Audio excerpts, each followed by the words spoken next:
started like any other normal Friday evening. I had just walked in through the front door after a draining day, hoping to unwind when Emily called to me from the living room.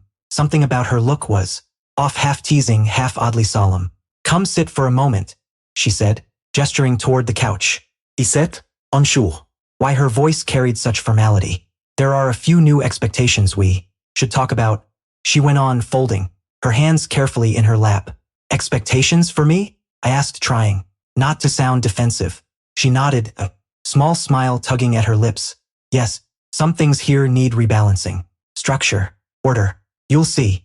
From the dining table where her friends were gathered for a small get-together, a ripple of giggles broke out.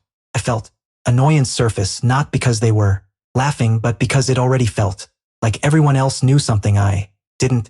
Emily cleared her throat. "First, no more leaving laundry all over the place. Second, when I'm talking to you, I expect full attention, no phone, no TV. Third, we'll use a shared calendar for chores, date nights, and personal time."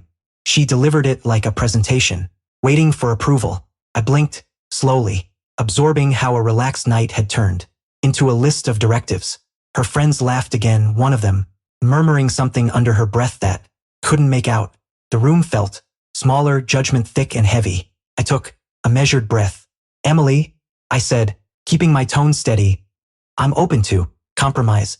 I'm open to structure, but I'm not okay with being handed rules like I'm an employee getting new office guidelines, especially not in front of company." Her smile wavered.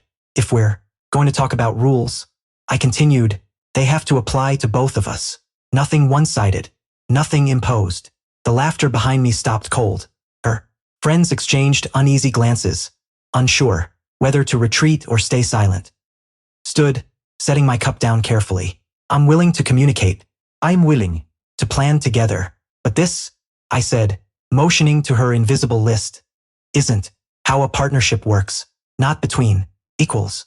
Emily swallowed hard. "You really feel that way?" she asked.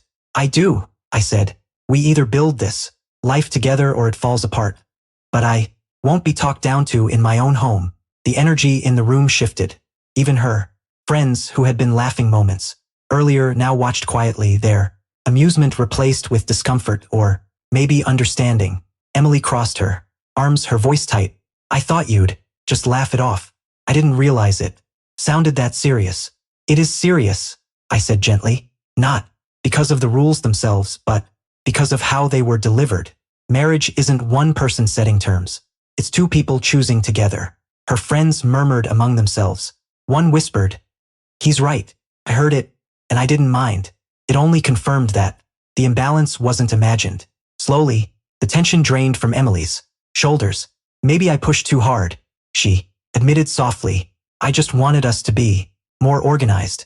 I didn't think about how it would sound." "I understand that," I said, "and I'm open to improving things if we do it together." Her expression softened with real clarity. "I didn't see it that way." "It's okay," I replied with a small, calm smile. "We'll figure it out. Just know my voice matters too." From that moment on, the rest of the evening felt different. The laughter came back lighter, shared without the edge of mockery or imbalance. When we talked about chores, schedules, and what needed work, it felt like an actual discussion, not a lecture. By the time her friends left, the air between us was calmer, clearer. Something had shifted back into place.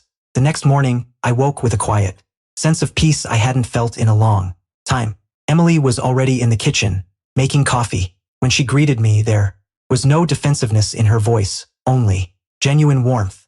As we moved around each other, there was no tension, no leftover resentment, just two people sharing space with real respect.